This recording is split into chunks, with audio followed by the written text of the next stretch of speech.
Bonjour à toutes et tous et bienvenue dans votre rendez-vous avec l'actualité internationale. Voici certains des titres de ce lundi, les questions et l'inquiétude en Syrie.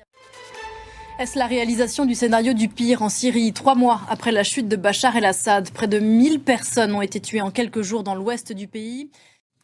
On reste dans la région avec ces négociations indirectes au Qatar entre Israéliens et le Hamas. Elles doivent reprendre aujourd'hui.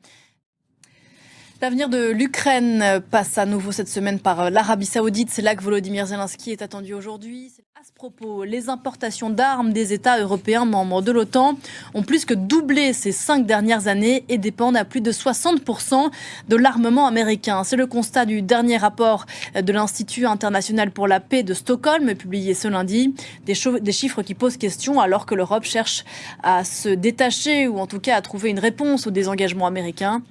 Sophie Samaï. La guerre en Ukraine et la réponse des Européens. Bonjour Flore Simon. Bonjour Pauline. Ce sera à nouveau le principal sujet de discussion aujourd'hui sur la scène politique intérieure française.